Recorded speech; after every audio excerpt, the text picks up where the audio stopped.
Good morning girls. आज हम बात करेंगे, अगला टॉपिक है हमारा अंतर्राष्ट्रीय विपणन की प्रकृति, यानी कि नेचर, कैसा होता है अंतर्राष्ट्रीय विपणन।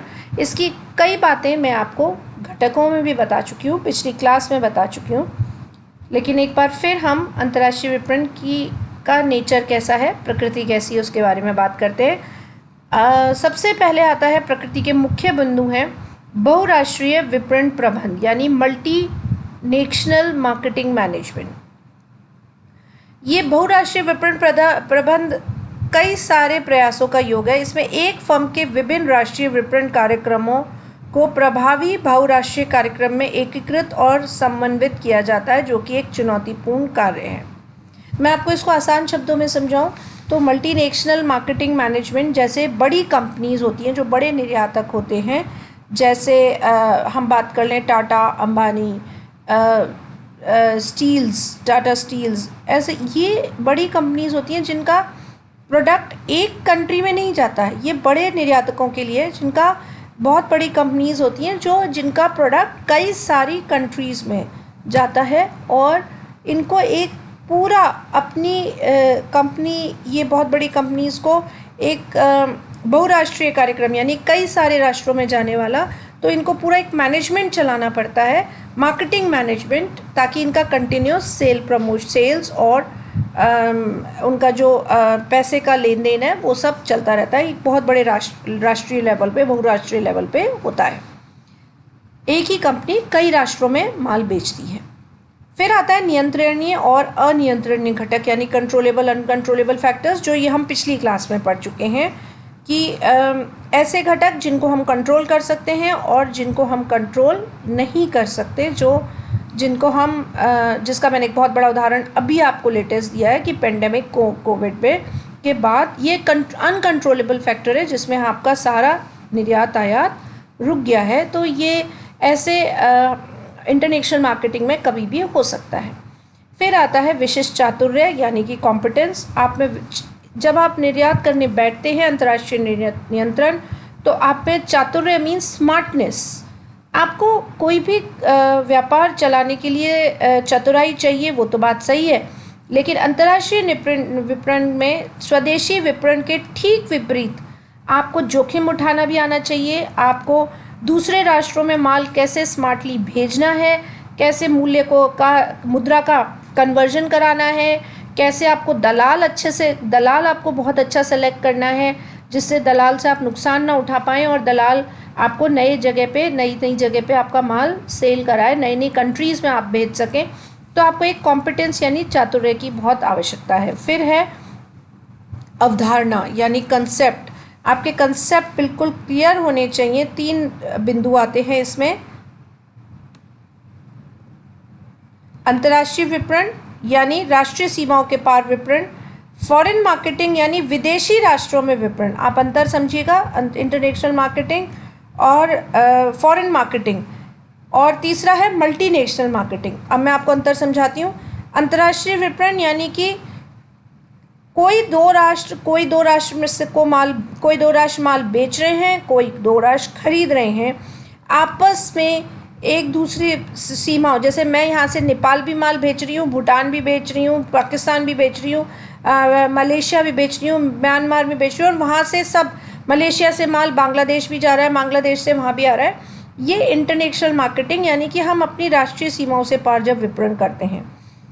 फॉरेन मार्केटिंग, जिसमें कि विदेशी राष्ट्र, यानी कोई भी 2 राष्ट्र, सपोज मेरा और कनाडा के बीच में टाई अप है और मैं कनाडा को माल बेच रही हूँ, कनाडा मुझे बेच रहा है। अभी मैं बहुत सारे उदाहरण आपको दूंगी। फॉर एग्जांपल, जैसे मैं छोटा सा एग्जांपल देती हूँ, जापान और आप लोगों ने एक कार का नाम अक्सर बहुत कॉमनली सुना होगा, मारुति सुजुकी। तो मारुति क्या है?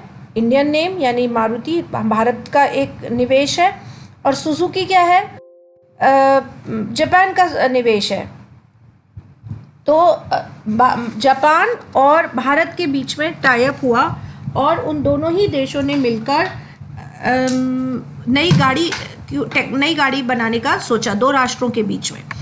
कि जब आपने देखा होगा, जब हमारे 2 राष्ट्र, जब हमारे विदेश सचिव आपस में मिलते हैं, या हमारे देश के प्रधानमंत्री अपनी टीम लेके जाते हैं और आपस में मिलते हैं, तो आपने देखा होगा कि वो कुछ व्यापारिक समझौते करते हैं।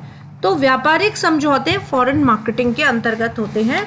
तो मारुति सुजुकी का एग्जाम्पल मैं आगे भी कह दूंगी कि इसमें जगह हमारी थी, स्थान हमारा है, हमारे यहाँ पे प्रोडक्शन होता है, लेबर हमारी है और सेल्स वगैरह भी हमारे यहाँ से होती है, लेकिन टेक्नोलॉजी जापान की है, इंजन जापान का है, तो मारुति सुजुकी उस गाड़ी का नाम दिया गया।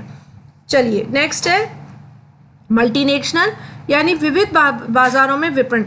हमने चाइना से कच्चा माल खरीदा, हमने उस माल को बनाया और बनाकर हमने यूरोप की कंट्रीज में बेच दिया, तो ये क्या हो गया? Multinational marketing.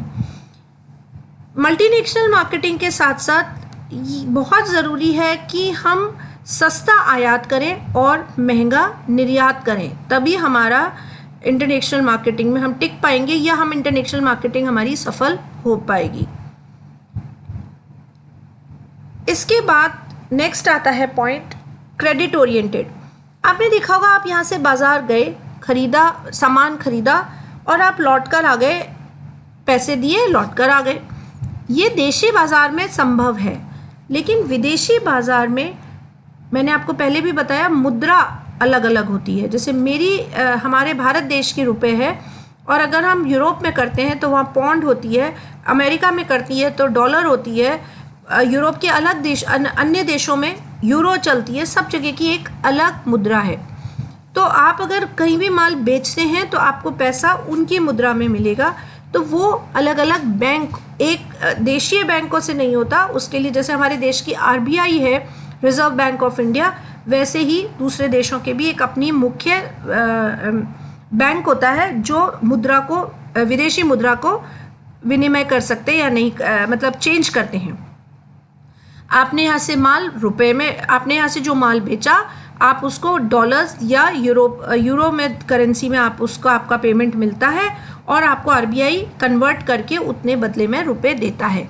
इसीलिए कहते हैं निर्यात बहुत ज़रूरी है, क्योंकि हमारे देश, फॉर एग्जांपल मैं आप लोगों की जनरल नॉलेज के लिए बता देती हूँ कि एक रुपया इज इक्वल टू $80 चल रहा है इस समय रेट।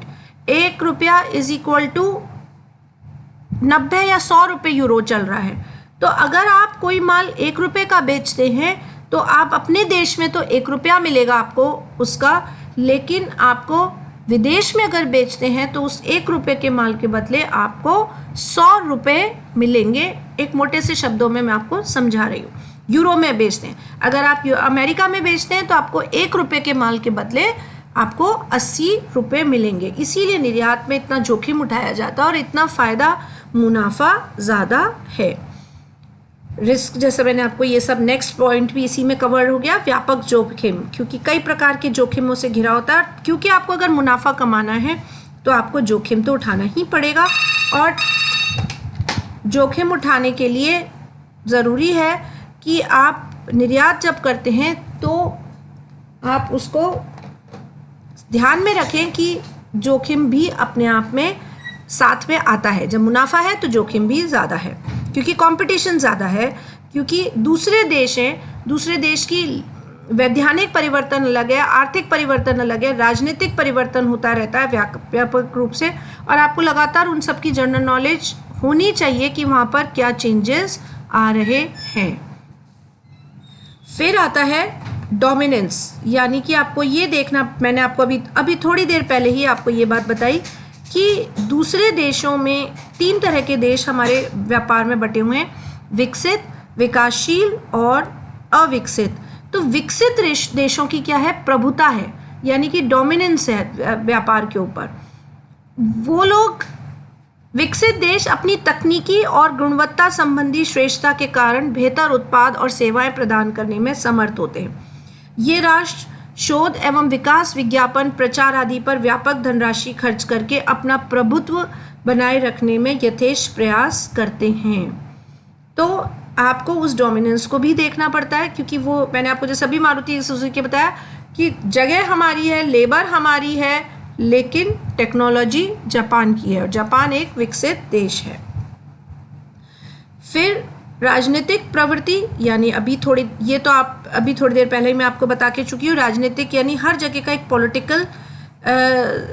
पॉलिटिकल सिनेरियो यानी कि प्रवृत्ति यानी नेचर एक अलग है। अमेरिका में आपने देखा होगा, अक्सर आप अखबार में सुनते हैं, ट्रम्प ने ये कहा, वहाँ पे प्रेसिडेंशियल रूल है, ट्रम्प ने ये कहा, ट्रम्प ने वो कहा। हमारे देश में जैसे डेमोक्रेसी है, तो हमारे यहाँ पर अगर प्रधानमंत्री कुछ कहते हैं तो उनको सारे लोगों को सारी राजनीतिक पार्टियों को साथ लेके चलना पड़ता है। लेकिन अगर ईरान इराक में जाएं तो वहाँ अलग है, अगर आप थाईलैंड में जाएं तो वहाँ राजा का रूल चलता है। आपने बहुत नाम सुना होगा अभी साउथ कोरिया, नॉर्थ कोरिया, तो वहाँ पर आप देखेंगे वहाँ राजा का रूल है, तो जो राजा ने कह दिया वो मान्य है।